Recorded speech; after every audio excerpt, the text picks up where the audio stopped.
तो हम पढ़ रहे थे भाई सिंपल इंटरेस्ट, साधारण ब्याज।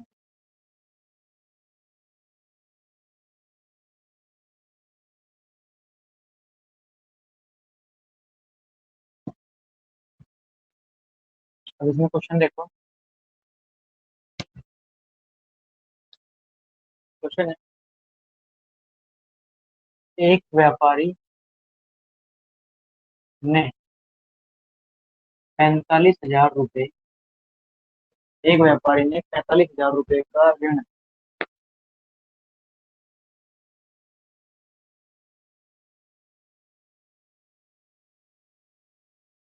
दो बैंकों से, 45,000 रुपये का ऋण दो बैंकों से लिया।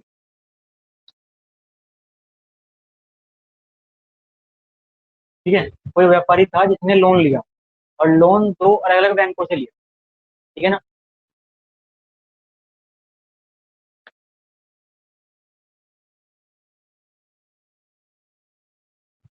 एक ऋण के लिए, एक ऋण के लिए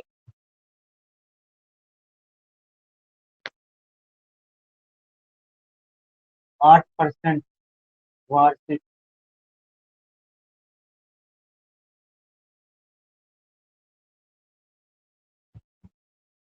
ब्याज दिया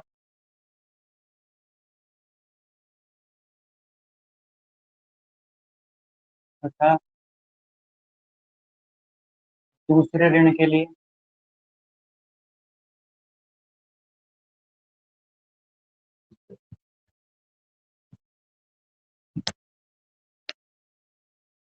12% वार्षिक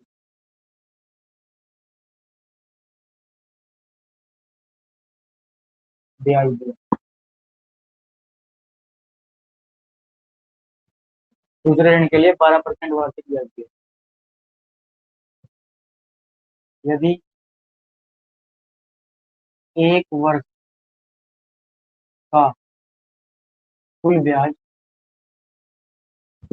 यदि एक वर्ष का कुल ब्याज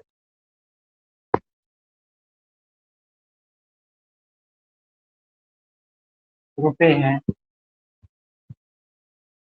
तो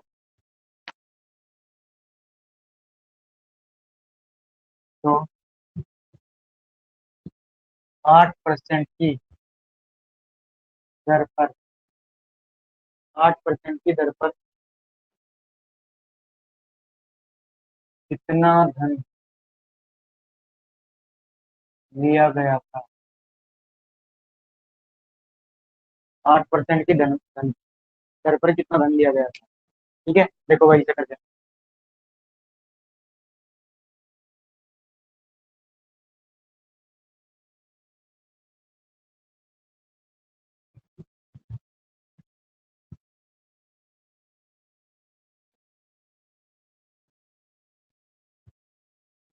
क्वेश्चन को देख लो सही से। क्या कह रहा है, एक आदमी ने क्या किया, 45,000 रुपये का लोन लिया, और दो अलग अलग बैंकों से लोन लिया। ठीक है, कुछ दूसरे से लिया, कुछ दूसरे से लिया, दो अलग अलग बैंकों से लोन लिया। एक बैंक को 8% की रेट पे ब्याज देगा, मतलब एक बैंक से 8% की दर पे लिया लोन।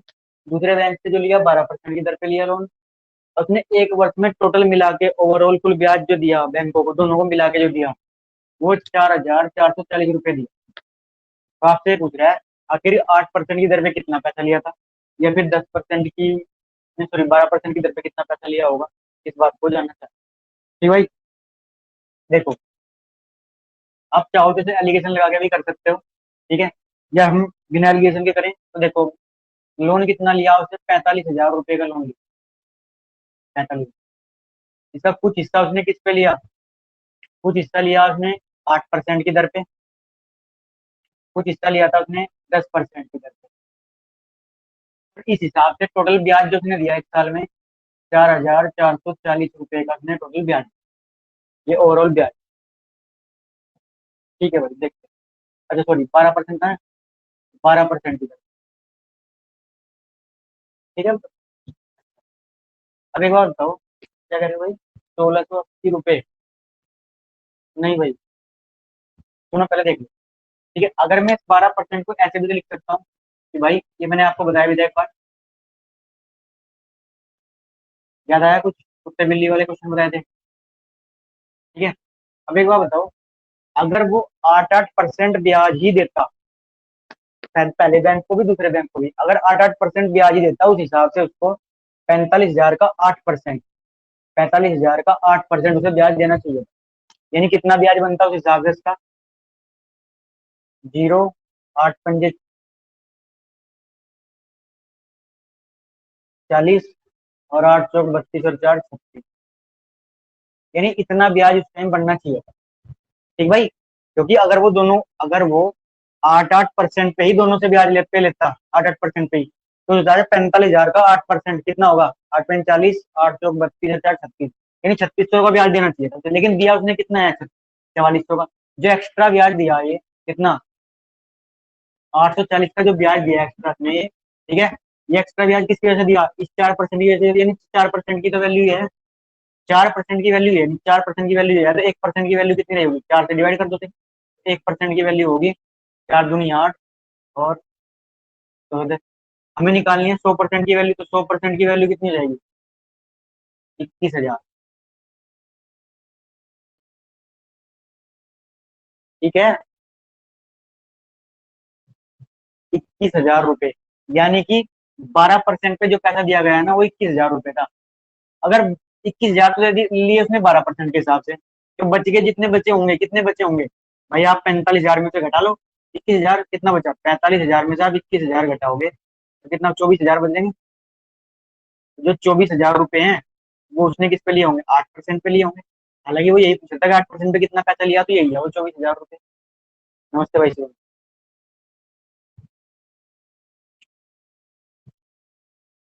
चलो ठीक है।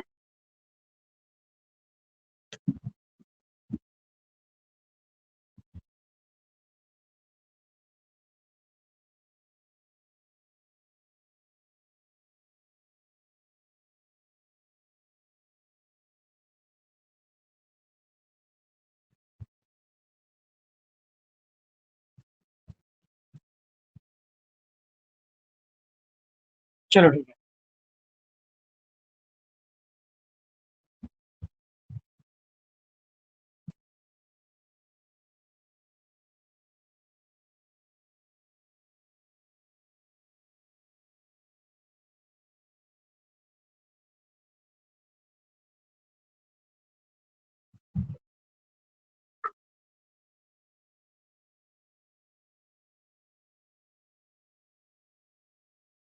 अगला क्वेश्चन, अच्छा अगला क्वेश्चन देखने से पहले एक कॉन्सेप्ट समझते हैं। ठीक है, सुनो ध्यान से। यहाँ से भाई मैं आपको एक तरीका बताता हूँ। देखो कई बार ऐसा होता है, मान लो एक बंदे के पास P रुपए हैं, भाई कोई भी आदमी है, मान लो उसके पास P रुपए हैं, वो चाहता है कि इन्हें किसी को ब्याज पे दे दे। ठीक है, लेकिन कई बार ऐसा होता है कि नहीं मिलता कोई ऐसा आदमी ब्याज पे लेने वाला जो सारे पैसे ले ले। देखो जैसे मान लो मेरे पास 10 लाख रुपए है, और मैं चाहता हूँ कि 10 लाख रुपए ब्याज पे दे दूँ। ठीक है, हर आदमी ऐसा नहीं है जिसे 10 लाख रुपए की नीड होगी, 10 लाख रुपए की जरूरत होगी, जो ब्याज पे ले लेगा। जिसको जितनी चाहिए वो उतने लेगा। हो सकता है कोई 1 लाख रुपए ही मांगने आए, कोई 2 लाख मांगने आए। तो इसी तरीके से मान लो किसी के पास P रुपए हैं और उन्हें ब्याज पे देना चाहता है, ले तो इसमें से कुछ हिस्सा, मान लेता हूँ P1। एक आदमी P1 रुपए लेके चला गया ब्याज पे, उसे कहा भाई देख R1% की दर पे दूंगा। चलो, T टाइम के लिए लिया उसने, T वर्षों के लिए उसने पैसा ले लिया, ये टाइम। अच्छा, फिर कुछ हिस्सा इसमें से, मान लो P2 है, वो एक दूसरा बंदा लेके चला गया R2% की दर पे, और वो ये T1 टाइम था, ये T2 टाइम ले लेता है। T2 टाइम के लिए ये लेके चला गया।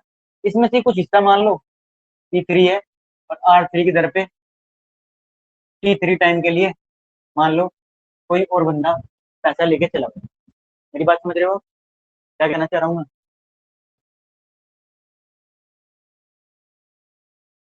ठीक है।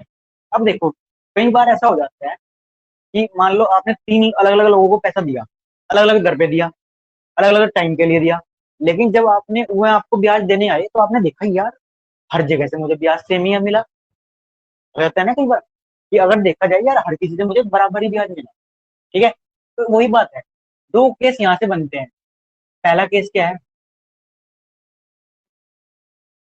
पहला केस ये है कि मान लो अगर वो हर जगह से, ठीक है ना, ऐसा ही जो हमें रिसीव हो रहा है, वो हर जगह से हमें बराबर बराबर ऐसा ही रिसीव हो, है ना। यानी जब बराबर, जब प्रत्येक से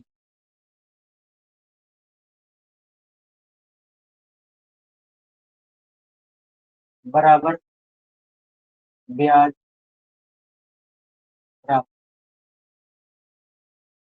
एक केस ये हो सकता है कि भाई हर बंदा जब मुझे ब्याज देके गया, जब मैंने बाद में नोटिस किया कि यार हर बंदे ने क्या किया कि हमें जो ब्याज दिया वो बराबर ही ब्याज रहा, तो देखो इस केस में क्या होगा, पहले समझो बात को।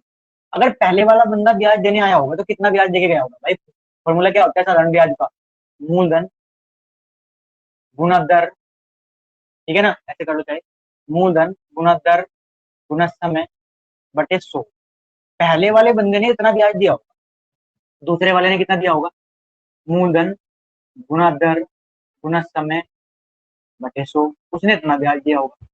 तीसरे वाले ने कितना दिया होगा, मूलधन गुना दर और गुना समय बटे 100। तीसरे वाला इतना पैसा दे गया होगा ब्याज पे। लेकिन मैं ये कह रहा हूँ यार मुझे हर जगह से बराबर ही ब्याज मिला, तो ब्याज तीनों जगह से बराबर मिला। जब मैं इसको सोल्व करूंगा भाई 100 से तो 100 कट गया, ठीक भाई। यानी ये बचा P1 R1 T1 बराबर होता है P2 R2 T2 बराबर होगा P3 R3 T3। सही है, यहाँ तक क्लियर सभी को। बोलो, ठीक है। अब क्या होगा, ऐसी जब कभी तीन साइड चार साइड बराबर हो जाती हैं, ठीक है ना, तब उनको हम कैसे सोल्व करते हैं, हम उसे बराबर किसी चीज के कांस्टेंट वैल्यू का मान लेते हैं। मान लो मैंने के बराबर मान लिया, ये मैंने मान लिया, एज्यूम कर लिया, मान लिया। अब इसका मतलब ये है कि इस के ऊपर है ना इस वाले का भी इतना ही हक है, इस के ऊपर इस वाले का भी इतना ही हक है, इस के ऊपर इस वाले का भी इतना ही हक है। यानी मैं कह सकता हूँ P1 R1 T1 बराबर भी के है। लेकिन यहां से अगर मैं वैल्यू निकालना चाहूँ, ठीक है, देखो अगर मैं यहाँ यदि ये वाली बात बराबर के है, अगर मैं यहाँ से P1 की वैल्यू निकालना चाहूँ P1 की, तो आपको पता है क्या निकलेगा, R1 के बटे R1 T1, ये निकलेगा। अगर मैं ये मान लूं कि भाई यदि P2 R2 T2 बराबर के है, तो आप कहोगे जी इसका मतलब P2 बराबर किसके हो जाएगा, K/R2 T2 के। अगर मैं ये मान लूं यदि P3 R3 और T3 बराबर के है, अब मैं कहूँ P3 बराबर किसके होगा, तो आप कहोगे जी K/R3 और T3। बताओ ये चीज क्लियर है भाई तुम्हें, यहाँ तक कोई प्रॉब्लम किसी को भी। ठीक है, अब एक बार बताओ, देखो यहाँ थोड़ा स्पेस कम रह गया। अगर मैं आपसे कहूँ भाई P1 P2 और P3 का मुझे रेशियो बता दो, रेशियो अनुपात बता दो क्या होगा, ठीक है, अनुपात, तो आप कहोगे जी K/R1 T1 अनुपात K/R2 T2 अनुपात K/R3 T3। ठीक है, अनुपात में आपको पता है, जैसे मान लो मैं ये कहता हूँ 6:4:8, मान लो ये है। तो अगर किसी में चीज कोई चीज ऐसी है जिसमें भी है इसमें भी है, इसमें वो कट जाती है। आप देखो दो इसके अंदर भी है, 2 3 6, 2 चौक 8, 2 चौक 8, फिर 2 दूनी 4, ये अनुपात आएगा कि नहीं आएगा, बोलो, ऐसे कट जाते हैं ना, समझ रहे हो मेरी बात, ठीक है। यानी कोई अगर ऐसा फैक्टर है जो सारों में है तो कट जाता है, तो जो केस में भी है, केस में भी है, केस में भी है, ठीक है। यानी मैं ये कह सकता हूँ भाई कि भाई P1 अनुपात P2 अनुपात P3 बराबर हो जाएगा 1/R1 T1 अनुपात 1/R2 T2 अनुपात 1/R3 T3, ठीक है। ये इसका रेशियो बन जाएगा भाई। मेरी बात समझ रहे हो, समझ आई तुम्हें ये बात सारी, आगे ना। तो देखो मैंने ये है ना अगर आप बेसिक से करते ना तो आपको हर क्वेश्चन में ये पूरा करना पड़ता। अगर आप बेसिक से करोगे ना एक्स मान के, तो आपको ये पूरा प्रोसेस आपको हर क्वेश्चन में करना पड़ेगा। ठीक है, लेकिन मैंने आपको एक फॉर्मूला ही बना के दे दिया आपको ये। जब भी ऐसा क्वेश्चन कोई आएगा, ठीक है, जब ये कहेगा तीन बंदों को, तीन हो चार हो पांच हो कितने भी हो चाहे वो, ऐसे ही तीन है थ्री तक है, चार होंगे तो आर फोर और टी4 हो जाएगा, पांच होंगे R5 T5 हो जाएगा। तो अगर ऐसा कोई भी क्वेश्चन आता है जिसमें एक है तीन चार बंदों को ब्याज पे दिया और हर जगह से बराबर ब्याज मुझे मिला, तो आप सिर्फ ये फॉर्मूला लगा देना, सीधे सीधा आंसर निकल के जाएगा, आपको बेसिक करने की जरूरत नहीं। समझ आ गई मेरी बात? ठीक है ना? हम्म। अभी मैं क्वेश्चन बताऊंगा कैसा आएगा, फिलहाल आप स्क्रीनशॉट लेना चाहो स्क्रीनशॉट ले लो।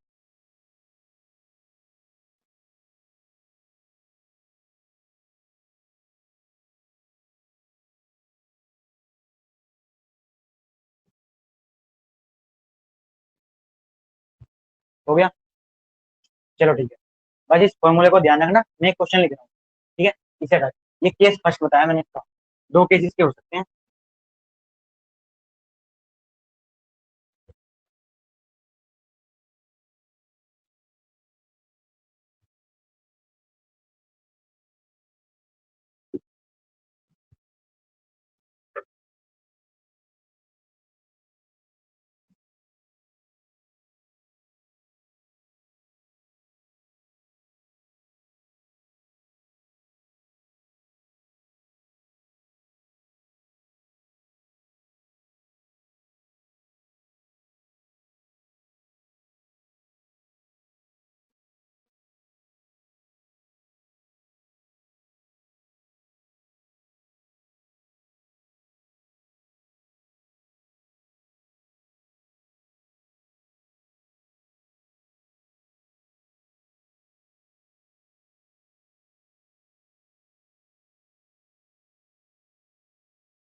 देखो इस क्वेश्चन को,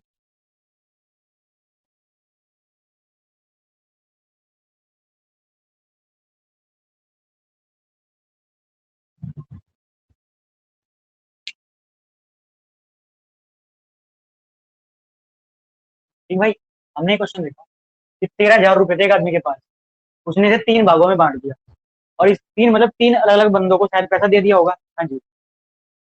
तो इस हिसाब से दिया कि पहले भाग को दिया 5% की दर से दिया और 6 साल के लिए दिया, दूसरे भाग को 4% की दर से दिया, 5 साल के लिए दिया।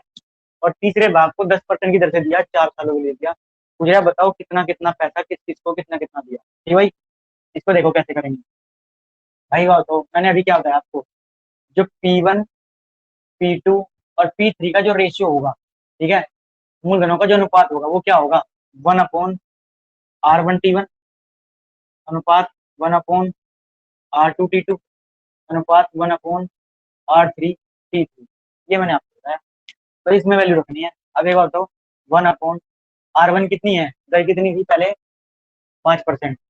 R1 और टाइम कितना था पहले, 6 साल का, अनुपात 1/R2 कितनी है, 4, और टाइम है 5 साल का, 1/R3 कितनी है, 10, और टाइम है 4 साल का। ठीक है, कोई चीज सारों में नजर आती है चाहे तो यहीं काट दो चाहे बाद में काट लेना। ठीक है, मैं यही सोल्व कर लेता हूँ। भाई देखो, दो इसमें भी है, 2 3 6, 2 दूनी 4, और 2 दूनी 4। ठीक है, और कुछ कट रहा है, हाँ 5 इसमें भी है, 5 इसमें भी है, 5 दूनी 10, कट गया। यानी मेरा जो रेशियो बचा, ये बचा 1/3 रेशियो, 1/2 रेशियो, 1/4, 1/3, 1/2, 1/4, ये बचा ना। अब आप इसका सिंपल अनुपात बना लो। अभी तो ये बटे में है, तो सिंपल बनाओ। सिंपल कैसे बनाते हैं, कोई भी ऐसा नंबर देख लो जो 3 से भी कट जाए, 2 से भी कट जाए, 4 से भी कट जाए। ठीक है ना, कोई भी ऐसा नंबर जो 3 2 4 से कट जाए। अच्छा, ऐसा जरूरी नहीं है भाई, आप चाहो तो ये 30 भी कर सकते हो, 5 6 30, 4 5 20, 10 चौक 40, ऐसे भी कर सकते थे। कभी आप सोच रहे हो यार ये क्या कटिंग कर दी यहाँ पे, मैं वैसे बता रहा हूँ आपको। देखो, रिकॉर्डेड वीडियो है, बाद में समझना है। देखो क्या था, ये 5 गुना 6 था, दूसरा था 4 गुना 5 था, और तीसरा था 10 गुना 4, 10 गुना 4। हमने कहा 1/30 हो गया, अनुपात 1/20 हो गया, अनुपात, और 1/40 हो गया। जीरो तो सब में है, हटा दो। अब भी देखो वही बात आई। ठीक है ना, जीरो से हटेगी, क्या बचा, 1/3, 1/2, ये बचा 1/3 अनुपात 1/2 अनुपात 1/4, ये बचा भाई। आप इसका सिंपल अनुपात बनाओ। सिंपल कैसे बनाते हैं, देखो यहाँ कर रहा हूँ मैं। 1/3 था, 1/2 है, और 1/4। सिंपल अनुपात का मतलब ये होता है कि बटे का चक्कर खत्म हो जाए। वो कब होगा, कोई ऐसा नंबर सोचो जो 3 से भी कट जाए, 2 से भी कट जाए, 4 से भी कट जाए, तीनों से कट जाए, ऐसा कोई नंबर। ठीक है, हमने कहा ऐसा क्या नंबर हो सकता है, 12 होगा। तो उस 12 की मल्टीप्लाई सारों में कर दो। तो 1/3 में भी 12 की गुना कर दो, 1/2 में भी 12 की गुना कर दो, और भाई 1/4 में भी क्या करो, 12 की गुना कर दो। 3 चौक 12, 2 छिक 12, 4 तिया 12। इसका मतलब कितना होगा, 4/6/3। भाई इस अनुपात में है ना, आप पैसा बांट दो, जितना भी पैसा था इस अनुपात में बांट दो। तो आप देखो, मेरे हिसाब से तो ये है, पहला भाग जो था वो 4 रुपए था, दूसरा 6 रुपए था, तीसरा 3 रुपए था। इसका मतलब है 4 6 10 और 3 13। इसका मतलब टोटल पैसा जो मेरे हिसाब से बटा होगा ना भाई, जो 13 रुपए बांटे होंगे। जबकि बांटे कितने हैं, 13 की वैल्यू कितनी रखी, 13,000। 13 की वैल्यू 13,000 है। तो देखो, एक बराबर तो 1,000 के हो गई, तो 4 बराबर 4,000 के, 6 बराबर 6,000 के, 3 बराबर 3,000 के। समझ आई ना बात। इसका मतलब पहला हिस्सा कितना होगा, भाई 13 तो 13 के बराबर होता ही है। भाई मेरे हिसाब में उसके हिसाब में सिर्फ इतना फर्क है, जिसे मैं 13 कह रहा हूँ टोटल पैसे को, वो 13,000 कह रहा है। इसका मतलब 13 तो 13 के बराबर होता है, वो 3 जीरो चिपका के बोल रहा है। जितना मैं बोलता हूँ उसके सामने 3 जीरो लगा देते हैं। तो मैं तो उसे 4 बता रहा था, तो फिर तो वैसे भी 4,000 का देगा। ठीक है, पहला हिस्सा ये हो गया। मैं से 6 बोल रहा हूँ तो वैसे 6,000 बताएगा। और मैं से 3 कह रहा हूँ तो भाई वैसे 3,000 समझ आई बात।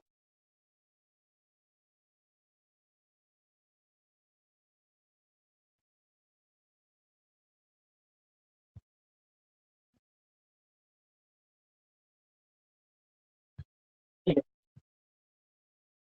चलो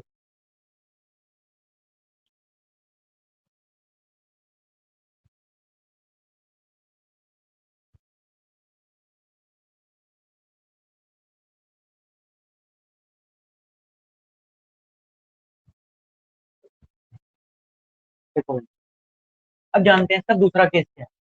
ठीक है, सिचुएशन क्या थी वो, कि भाई P रुपए थे किसी आदमी के पास, उसने इसका कुछ हिस्सा P1 R1 की दर पे और T1 टाइम के लिए, कुछ हिस्सा इसका P2 R2 की दर पे और T2 टाइम के लिए, और कुछ हिस्सा इसका P3 R3 की दर पे और T3 टाइम के लिए दिया था।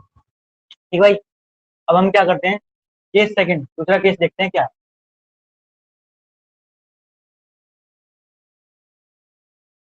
सेकंड केस क्या है, देखो दो बातें होती हैं।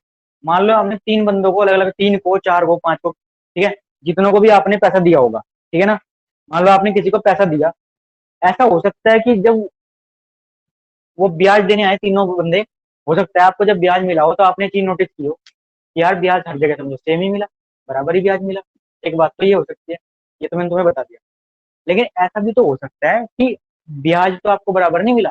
ब्याज तो ये है कि हर आदमी कोई कम टाइम के लिए लेके गया होगा पैसा, मान लो कोई 2 ही साल के लिए लेके गया तो जल्दी वापस कर देगा लाके, थोड़ा कम ब्याज देगा।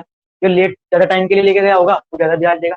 तो हो सकता है ब्याज तो कम ज्यादा मिला हो, लेकिन बाद में जो ब्याज और वो पैसा जोड़ा जिस बंदे से भी आया, भाई पहले आदमी को जितना पैसा दिया और जितना ब्याज, जब दोनों को मिला के लाया हो, ठीक है, और दूसरा बंदा भी जब ब्याज और पैसा मिला के लाया, वो वाला भी, यानी मिश्रधन जिसे अमाउंट कहते हैं, तीनों जगह से बराबर मिला हो सकता है नहीं ऐसा केस। शिवम समझ रहे हो मेरी बात, मैं क्या कहना चाह रहा हूँ। चलो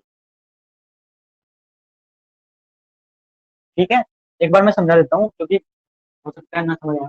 देखो मान लो ये तीन लोग हैं, किसी का नाम ए है, किसी का नाम बी है और किसी का नाम सी है। ये एक आदमी से पैसे लेके गया, ठीक है, मान लेता हूँ ये 4 साल के लिए पैसा लेके गया। हो सकता है दर इसकी 5% रही हो। अच्छा ये वाला बंदा मान लो 3 साल के लिए लेके गया, हो सकता है दर इसकी 6% रही हो। और ये वाला बंदा मान लो 2 ही साल के लिए लेके गया, और हो सकता है इसकी दर जो है 10% पे लेके गया हो। ठीक है, हाँ कर रहा हूँ। तो मुझे एक बात बताओ, भाई ये वाला आदमी जो है, ठीक है, हो सकता है भाई अलग अलग टाइम के लिए लेके जा रहे हैं, कोई 4 साल के लिए लेगा, कोई 3 साल, कोई 2 ही साल के लिए लेके गया, ठीक है ना। तो हो सकता था कि ब्याज हर जगह से क्या रहा हो, कम ज्यादा रहा हो। ब्याज हो सकता है कम ज्यादा रहा हो, बराबर भी हो सकता है, लेकिन बराबर का केस मैंने बता दिया, लेकिन हो सकता है ब्याज जो है कम ज्यादा रहा हो। लेकिन ऐसा तो हो सकता है कि जब जितना पैसा ये लेके गया था, मान लो ये मान लेता हूँ ये 2,000 रुपये लेके गया था, ठीक है, और इसका ब्याज मान लेता हूँ, इसका जो ब्याज बनता है, इसका ब्याज मैं ऐसे ही अपनी तरफ से ले रहा हूँ, ऐसा नहीं कभी सोल्व कर रहा हूँ, अपनी तरफ से ऐसे ही मान रहा हूँ। मान लो इसका ब्याज जो है 30 रुपये बना, एक 2 साल 4 साल का, ठीक है, 30 का ज्यादा सा ले लो। मान लो इसका ब्याज जो है 100 रुपये बना 4 सालों में, तो ये कितने लेके आया, 2100 रुपये लेके आया। ठीक है, इसने क्या किया, 100 रुपये का तो ये तो ब्याज होगा, ये तो इसका ब्याज होगा। लेकिन जब ये जोड़ के लाएगा, हम मिश्र धन जो लाएगा, मूलधन में जब मिश्र धन जोड़ देते, ब्याज जोड़ देते हैं तभी तो मिश्र धन बनता है। ठीक है, जितना पैसा लेके गया था और जितना ब्याज बना वो सारा जोड़ के मिश्र धन होता है।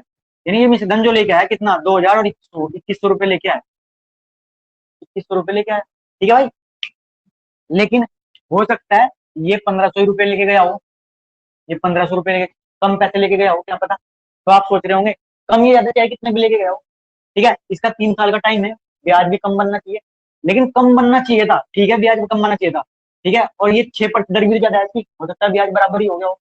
ये ऐसे समझ लो, मान लेता हूँ ये सिर्फ और सिर्फ कितना, इसका जो ब्याज आया, ये जो ब्याज लेके आया वो 600 रुपये ब्याज लेके आया, 600 रुपये ब्याज लेके आया। तो एक बात बताओ, फिर ये कितना अमाउंट लेके आया होगा, भाई 1,500 लेके गया था, 600 ब्याज के दे दिए तो 2100 रुपये लेके आ गए।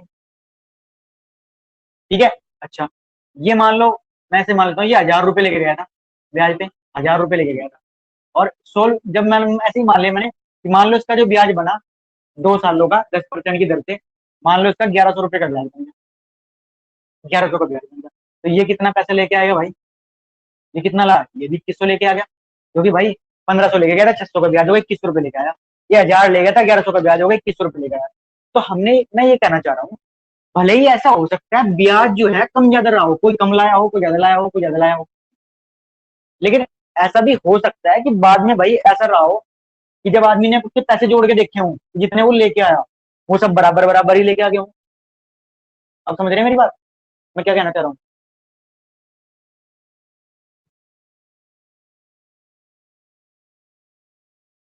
ठीक भाई, तो यही बात मैं कहना चाह रहा था कि मान लो तीन अलग अलग आदमियों को पैसा दिया गया, ठीक है, और वो ये कह रहा है कि भाई दूसरा केस ये है, प्रत्येक से प्राप्त मिश्रधन बराबर, अमाउंट बराबर था। अगर मिश्रधन बराबर होगा तो क्या होगा भाई, अब देखो, बेसिक से ना करना पड़े उसी के लिए बता रहा हूँ ये बात, ध्यान से सुनो मेरी बात। देखो पहले वाला बंदा जब पैसे देने आएगा, एक तो जितना पैसा लेके गया वो देने आएगा, तो P1 रुपए लेके गया था, P1 रुपए देके जाएगा। साथ में इस पे जितने टाइम के लिए ब्याज बना होगा, ब्याज कितना देगा, मूलधन गुना दर गुना समय बटे 100, इतना वो ब्याज देके जाए पहले वाला बंदा।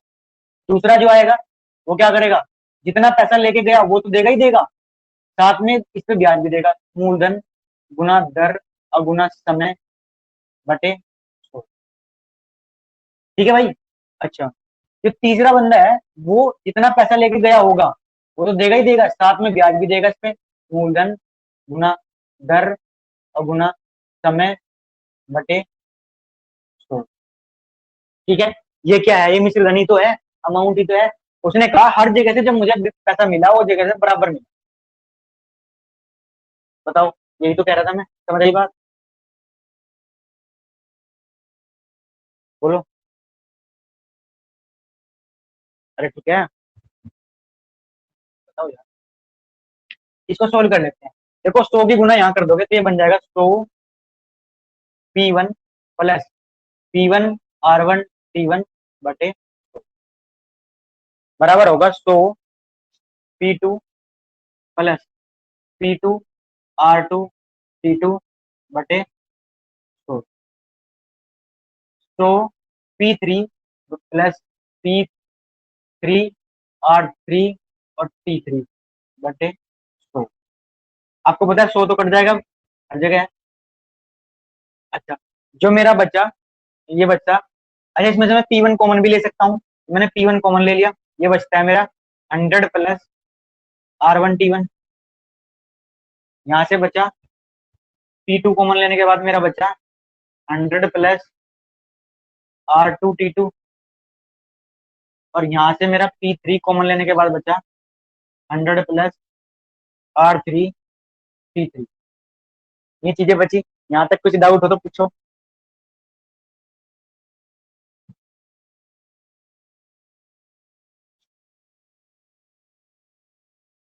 ठीक है, सही। देखो, अब करेंगे तो सभी ऐसे ही, बराबर के मान लेंगे, के मान के सोल्व कर लेंगे। मैं इस चीज को डायरेक्ट लिख रहा हूँ, सोल्व करके क्या आता है। आप पिछले वाले क्वेश्चन को देखना, पिछले वाले मैं कंपेरिजन करके बता रहा हूँ। पिछले वाले क्वेश्चन में ऐसा था, P1 R1 T1 बराबर था P2 R2 T2 बराबर था P3 R3 T3, ऐसा था ना। ये मैं पिछले क्वेश्चन की बात कर, सॉरी पिछले डेरिवेशन जो मैंने करवाया था, जो पिछला आपको, जब ब्याज सेम होता है, हर जगह से बराबर ब्याज मिलता है, तब मैंने ऐसे करवाया था। सॉरी, P1 R1 T1 बराबर था P2 R2 T2 बराबर था P3 R3 T3। तो इसका फॉर्मूला ये बनाया था फिर मैंने कि भाई देखो, जो यहाँ P1 P2 P3 है, मैंने कहा भाई P1 P2 और P3 का जो रेशियो था वो बराबर आया था, जो P1 की गुना में जो भी था वो बटे में चला गया था, 1/1/R1 T1 अनुपात 1/R2 T2 अनुपात 1/R3 T3, यही तो कराया था। यानी इसकी P1 की मल्टीप्लाई में जो भी था वो बटे में चला गया, P2 की मल्टीप्लाई में जो था वो भी 1/, कर दिया, P3 की मल्टीप्लाई में जो था वो भी 1/, कर दिया था, ऐसा ही तो किया था। तो ठीक है भाई।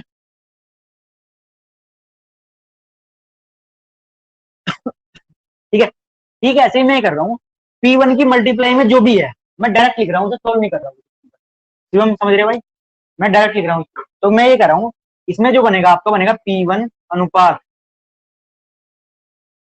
P2 अनुपात P3, ये बराबर हो जाएगा 1/, ये मल्टीप्लाई वाला डिवाइड में चल जाएगा, 1/100 प्लस R1 T,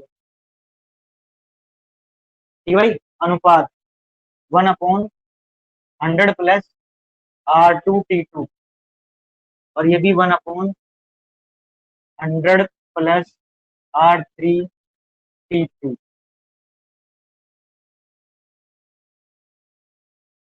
ये हमने एक फॉर्मूला तैयार कर लिया इसका भी। देखो बेसिक से करोगे तो पूरा प्रोसेस आपको सोल्व करके देखना पड़ेगा।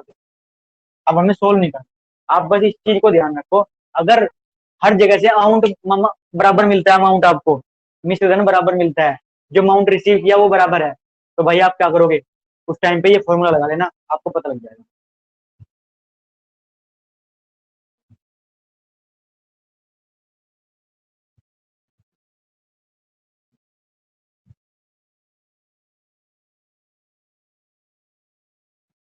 अगर अमाउंट सेम ना हो तो,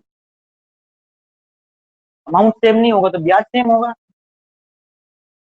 दो ही केस हो सकते हैं।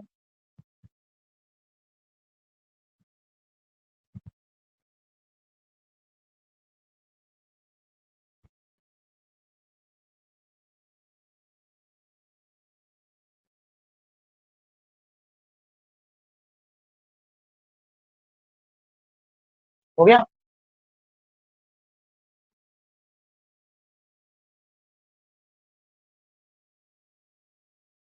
ठीक है।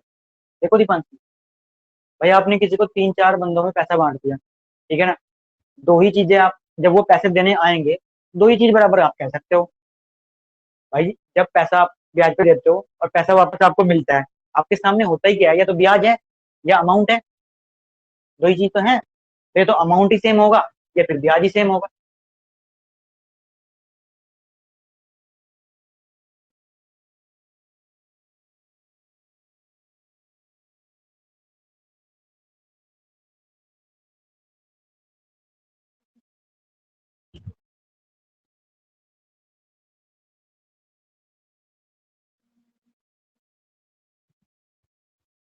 क्वेश्चन देखते हैं।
इसे देखो कितना आएगा।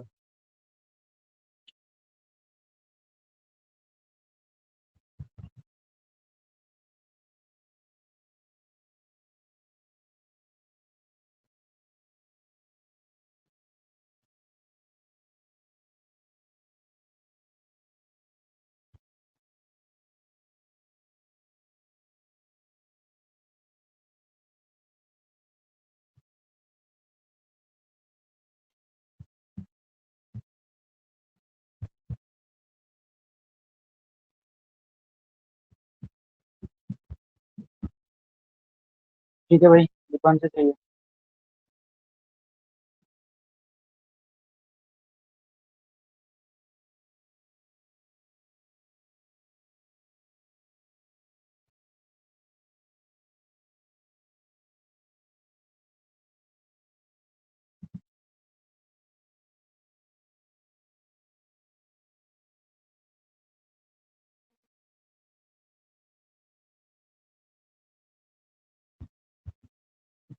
हाँ जी बिल्कुल।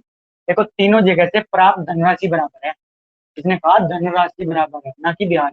इसका मतलब अमाउंट बराबर है। जब अमाउंट बराबर होता है तो P1 P2 और P3 का जो रेशियो होता है वो क्या होता है, 1/100 plus R1 T1, 1/100 plus R2 T2। ठीक है। और ये होता है P3 का होगा सेम वही, 1/100 प्लस R3 T3।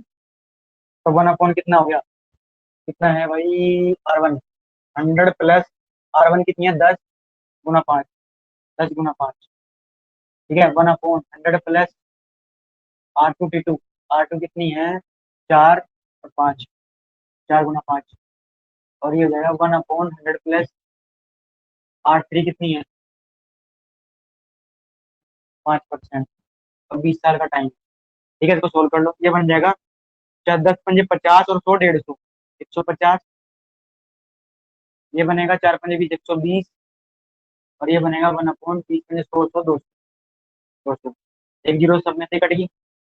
ठीक है, तीन नहीं कट नहीं रहा है। अब मैं क्या करूँ, कोई ऐसा नंबर जो 15 से 12 से और 20 से कट जाए, तो 60 ऐसा नंबर होगा, मैंने सब में गुना कर देनी है। ठीक है, तो जो देखो 1/15 है, इसमें भी 60 की गुना कर दी। 1/12 है, इसमें भी 60 की गुना कर दी। 1/20 है, इसमें भी 60 की गुना कर दी। 20 तिया 60, 12 पंजे 60, और 15 चौका 60। यानी रेशियो आया 4:5:3। हमारे पास ये अनुपात है 4:5:3। इस अनुपात में हमें वो पैसा बांट देना है। ठीक है, तो अगर मेरे हिसाब से एक हिस्सा 4 रुपए का, एक 5 के 3 का, 4 5 9 3 12, मेरे हिसाब से टोटल हिस्सा जो है 12 का था। टोटल पैसा जो बचा, जबकि क्वेश्चन में कह रहा है कितने का, 24,000 का। तो मेरे कहने में उसके कहने में इतना फर्क है, जितना मैं कहता हूँ वो उसका डबल करके 3 जीरो लगा देता है।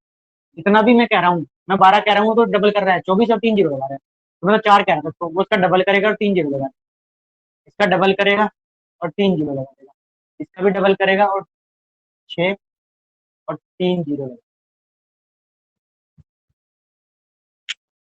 ठीक है,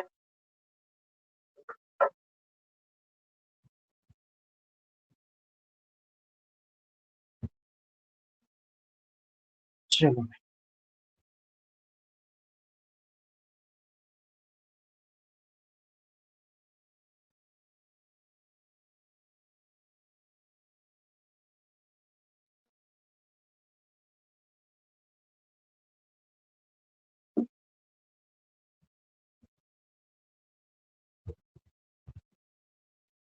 ठीक भाई, नेक्स्ट क्वेश्चन।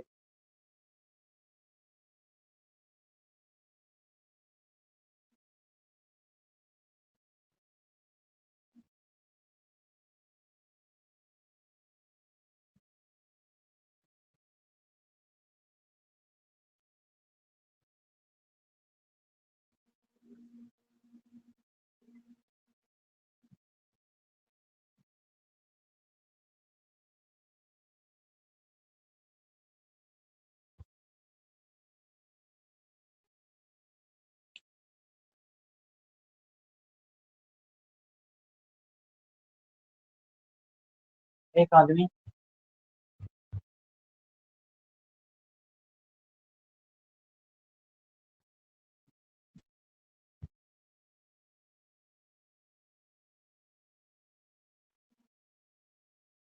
अपने दो पुत्रों में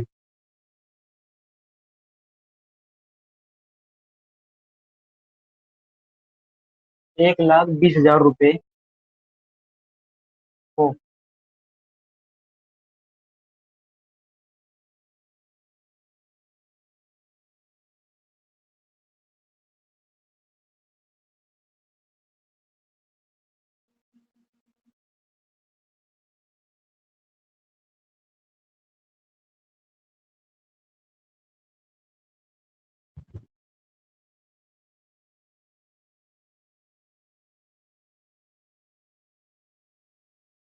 1,20,000 रुपए को इस प्रकार दिया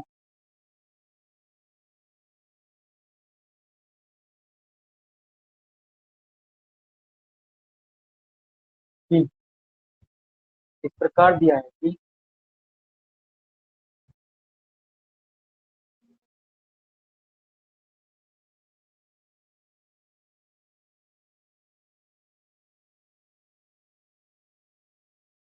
अठारह वर्ष का होने पर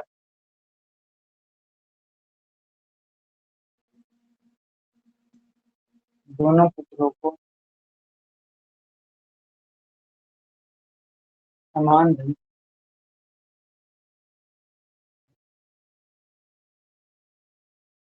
अभी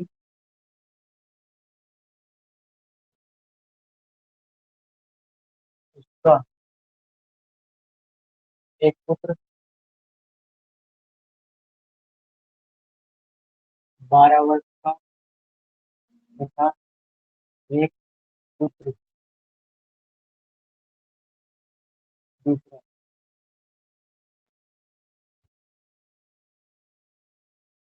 14 वर्ष का है। यदि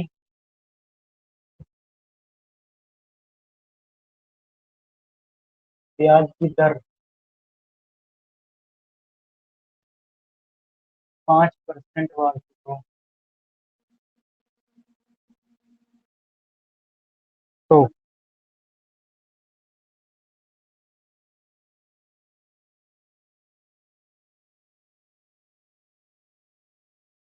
दोनों पुत्रों को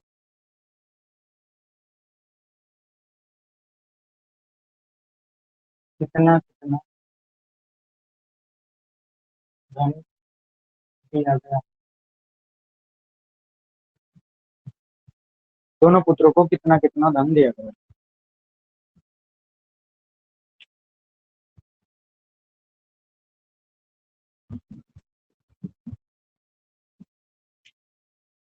ठीक भाई।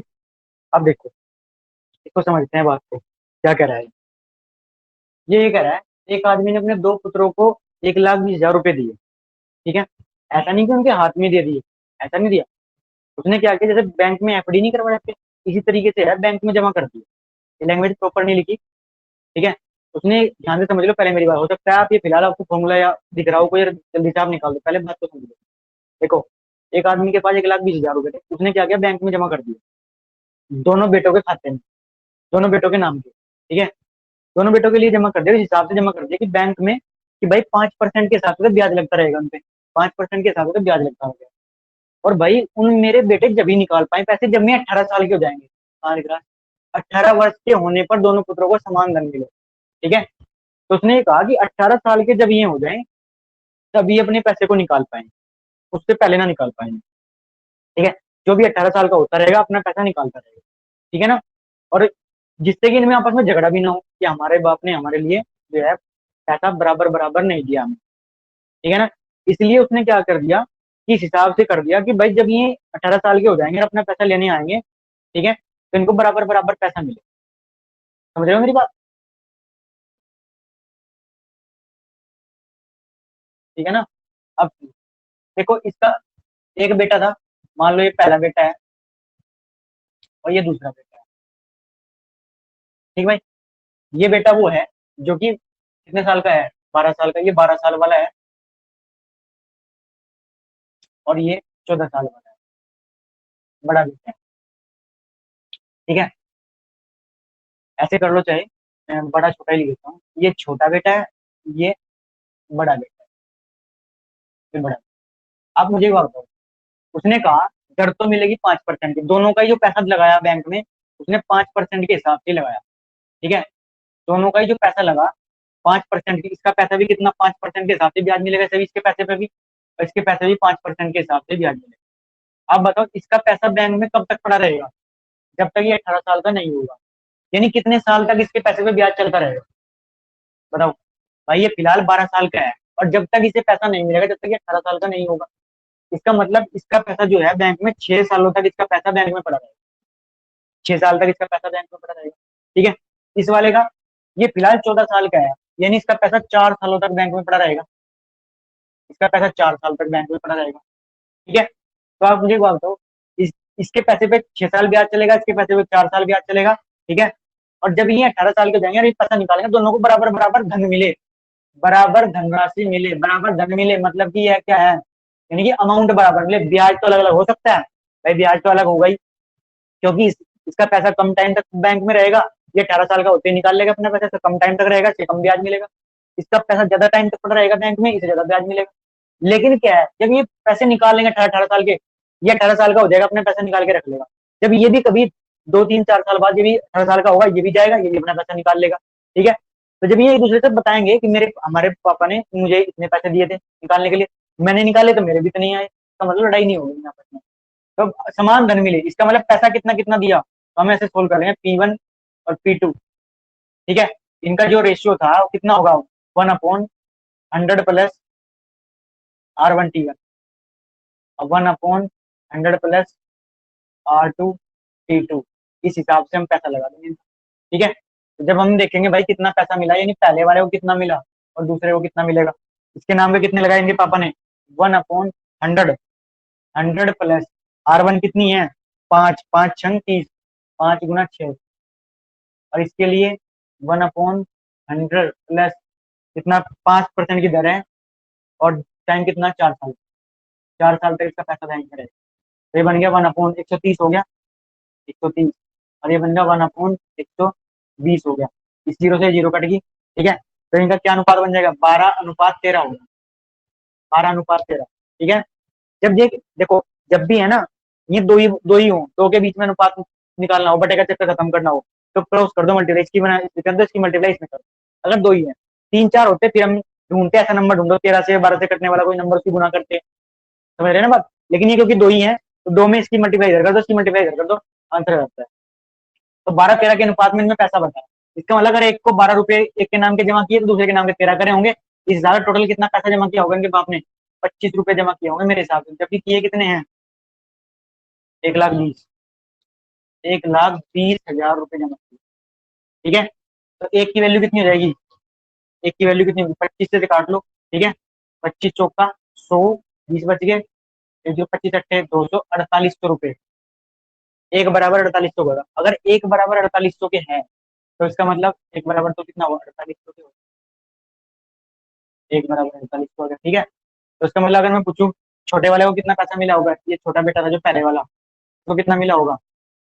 छोटे बेटे के नाम पे कितने जमा किए होंगे, 4800 गुना कर लो, 12 8 96, और 12 चौक 48, और 9 57, 57,600। इसके लिए तो करे होंगे 57,600। बड़े वाले कितने, 13 की गुना कर लेना, 13 8 104, 13 चौका 52, और 10 62, 62,004। गलत हो गया भाई, 13 8 104, 10 13 चौका 52 और 10 62, ठीक तो है।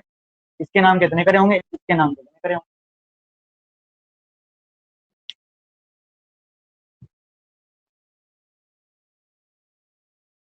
बताओ जी, समझ आई बात।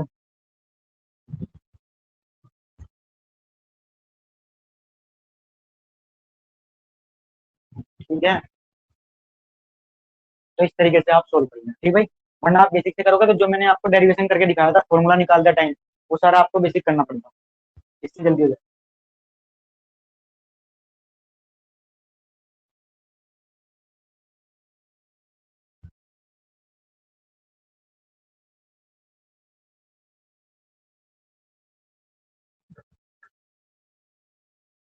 एक क्वेश्चन और है,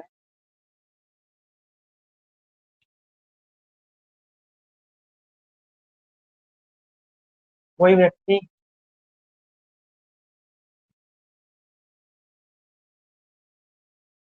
3,75,000 रुपए की राशि को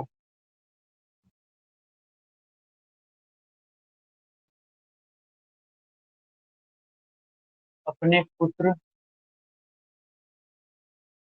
और पुत्री में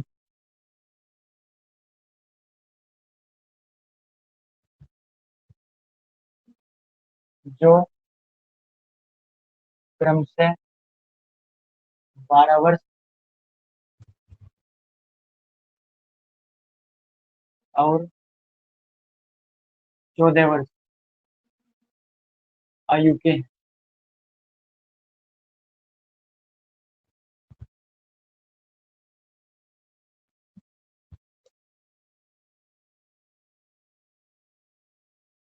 इस प्रकार बांटना चाहता है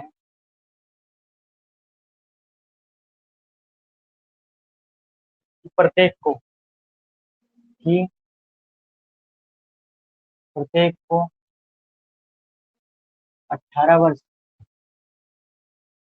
का होने पर का होने पर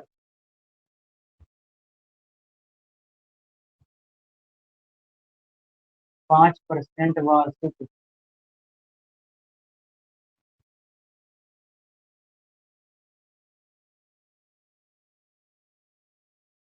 साधारण ब्याज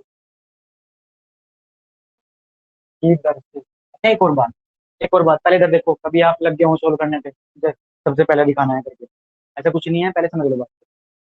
ठीक है, कि पहले कर दोगे तो मैं आपको कोई अवार्ड दे दूंगा। ध्यान से समझो। देखो, ये बात ध्यान रखना, जो दर होती है ना, 5% वार्षिक साधारण ब्याज की, लिख रही है नहीं लिख रही है। ठीक है, लिख रही हो तो साधारण ब्याज लिख रहा होगा तो अच्छी बात है, नहीं लिख रहा होगा तो उसे साधारण ब्याज ही मान के चलना। अगर नहीं लिख रहा होगा, जैसे मैंने पिछले क्वेश्चन में लिखा नहीं था, ठीक है ना, तो साधारण ब्याज ही मान के चलना। दूसरी बात, ये अब बात मैं आपको क्यों बता रहा हूँ, सेम यही क्वेश्चन में, सेम बिल्कुल यही आपको उसमें भी बताऊंगा, सीआई में भी, चक्रवृद्धि ब्याज में भी। क्योंकि हो सकता है किसी बाप ने ऐसे जमा किया हो कि चक्रवृद्धि ब्याज के हिसाब से ब्याज मिले उन्हें। ठीक है ना, समझ रहे हो। हाँ, तो ध्यान रखना।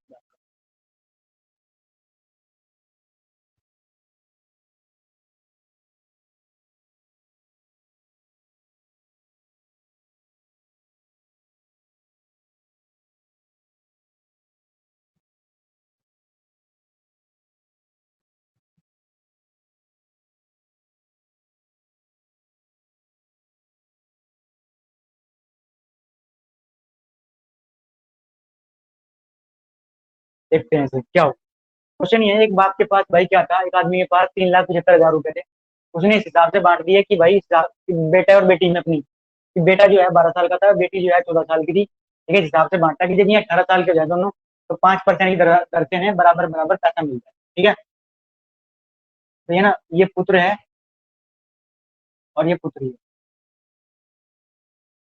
इसका देखो 18, ये 14 साल की है फिलहाल, 14 साल का है लड़का, 12 साल का है फिलहाल, ये 14 साल की है फिलहाल। और वही कह रहा है इनको बराबर पैसा मिले, इसका मतलब ये है भाई, ये कितने साल बाद इसको 5% की दर से पैसा दिया, दोनों को ही 5% की दर से दे दिया। अब ये अगर 12 साल की है तो कितने साल तक इसका, 12 साल का लड़का है तो 18 साल का होगा तभी जाके पैसा मिलेगा। तो 6 साल तक इसका पैसा बैंक में पड़ा रहेगा, 6 साल तक। इसका पैसा कितने साल तक, 14 साल के 4 साल तक इसका पैसा बैंक में पड़ा रहेगा। ठीक है, अगर बैंक में दिया होता है या कहीं और भी जहां भी जमा किया होगा, यानी 6 साल बाद ये पैसा अपना निकाल सकती है। ये 6 साल बाद निकाल सकते हैं, 4 साल बाद निकाल सकता है। ठीक है, और बराबर दोनों को ब्याज पैसा मिल रहा है। इसका मतलब फॉर्मूला लगा दो वही, कि भाई पुत्र को, पुत्र का हिस्सा और पुत्री का हिस्सा किस अनुपात में रहा होगा, 1/100 प्लस 100 प्लस R1 कितनी है, 5, और टाइम कितना है, 6 साल। ठीक है ना भाई, ऐसे इसको पुत्री का 1/100 प्लस 5/100, 4 साल के लिए, 5% की दर 4 साल के लिए। ठीक है, ये कितना आ गया, 5 अंक 30, 130। ये कितना होगा, 1/5 और 20, 120। ठीक, वही 12-13 का अनुपात आ गया। यानी मेरे हिसाब से तो 25 रुपए आटे होंगे उनके नाम के, जबकि दिए कितने उनके नाम के, 3,75,000, 3,75,000 रुपए। ठीक है, एक की वैल्यू कितनी है, 25 ही कम 25, 25 ही कम 25 कितने, 12, 25 पंजे 125, 15,000। एक की वैल्यू 15,000 है। ठीक है, एक की वैल्यू 15,000, अगर एक की वैल्यू 15,000 है तो 12 कितनी रही होगी भाई, 15 × 12 यानी 27, 15 भी 12 में गुणा करोगे 27, सॉरी 15 12 जोड़ के 27, 15 की 12 की गुना करते हैं तो 180। 180 और 3 जीरो भी है। तो ये आ गया भाई 1,80,000 रुपये तो होंगे बेटे के लिए। हाँ जी। और भाई इसकी गुना कर लोगे, किसमें करोगे, 13 में, 13 में गुना कर दोगे तो 15 की 13 में गुना कर लो, 13 पंजे 65, तेरह तुम 13 6 19, 19,500 रुपये। 19,500 रुपये, सॉरी 19,000 नहीं, सॉरी क्या लिख दिया, एक जीरो और भी तो है ना, 1,95,000 रुपये।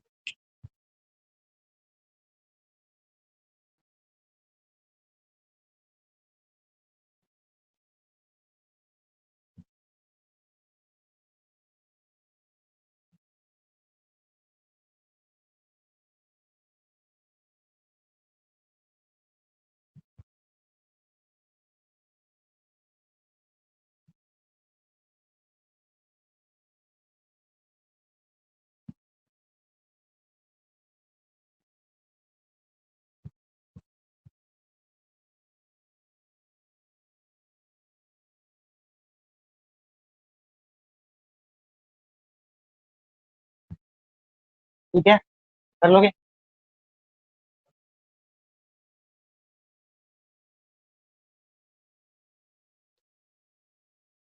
ठीक है भाई।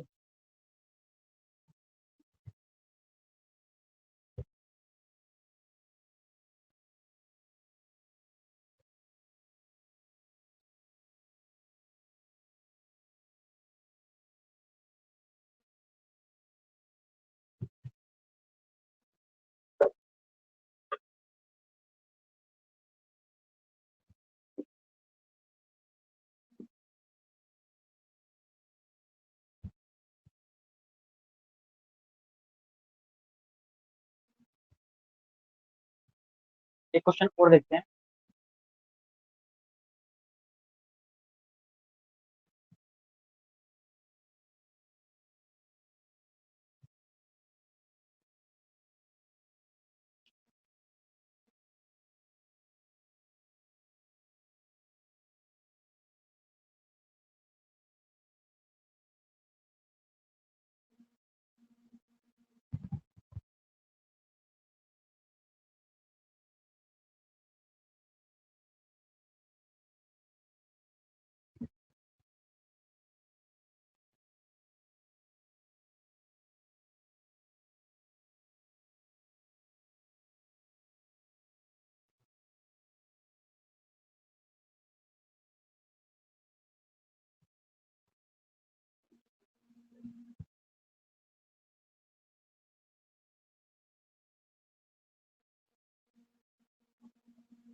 एक क्वेश्चन।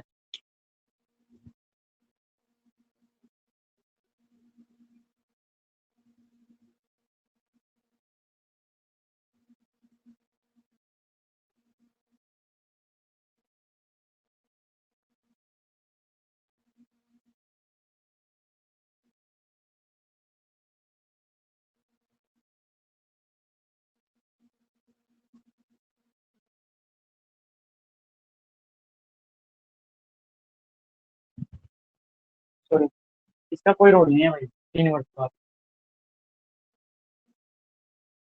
हाँ, इसका कोई रोल नहीं। बस इतना ही है, यदि प्रत्येक स्प्रिंग से बराबर हुआ है। हाँ ठीक है ठीक है भाई। हर जगह से बराबर ब्याज मिल रहा है, तो जब ब्याज बराबर होता है तो मैंने बताया था क्या हो सकते हैं।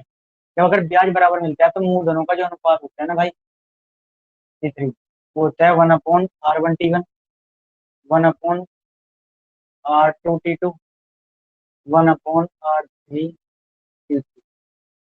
ठीक है। तो 1/R1T1 यानी 6/7, 6 × 10, 1/10 × 12, और 1/12 × 15। ठीक भाई। आप ये सोल्व करना चाहो सोल्व कर लो, यही देखो 5 से काट लो, 5 × 10, 5 × 10, 5 × 15। ठीक है। दो इसमें भी है, दो इसमें भी है, और ये ऐसे कर लो, दो से छोड़ दो, दो को रहने देता है, 6 से ही काट लेते हैं। 6 इसमें भी है, 6 दूनी 12, 6 दूनी 12। अब दो इसमें भी है, दो इसमें भी है, दो इसमें भी है, यानी ये बचा एक बटा, एक ही बचा, यहाँ तो कुछ बचा ही नहीं। एक अनुपात 1/2 अनुपात 1/3। ठीक है भाई। तो ऐसे ना किसी नंबर से जो दो से भी कट जाए, तीन से भी कट जाए, ऐसे नंबर से सारे में गुना कर दो। जब मैं सारे में गुना कर दूंगा 6 से, 6 से नंबर 6 से इसमें भी गुना कर दूंगा, 6 × 6, 6 से इसमें गुना करूंगा। ऐसे देख लो आप।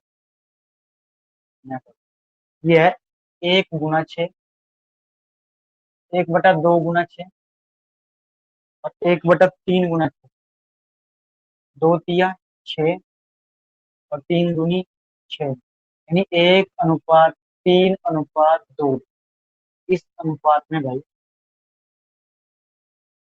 मैं सॉरी 6 की गुणा करी ना, 6 × 6, 6 3 2।